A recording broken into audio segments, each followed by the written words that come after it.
दागिने चोरणारी कोल्हापूरची महिला सांगली पोलिसांच्या जाळ्यात. विट्यातील चोरीचा छडा.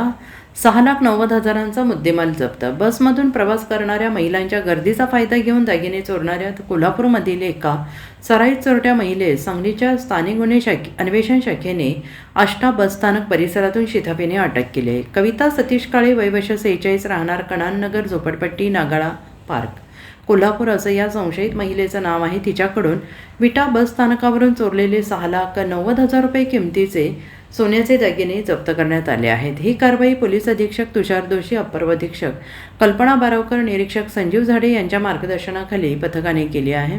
पोलिसांकडून मिळालेली माहिती अशी की आष्टा बसस्थानक परिसरात एक संशयित महिला फिरत असल्याची माहिती LCBच्या पथकाला मिळाली होती आणि त्यानुसार पथकाने सापळा रचून तिला ताब्यात घेतलं.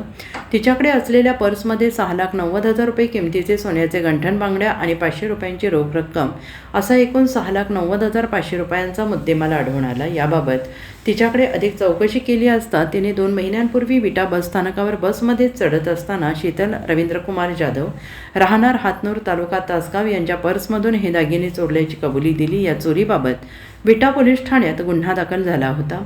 LCBने अटक केलेल्या महिलेला जप्त केलेल्या मुद्देमालासह पुढील तपासासाठी विटा पोलिसांच्या ताब्यात देण्यात आलेला आहे. ब्युरो रिपोर्ट, SBN मराठी, विटा.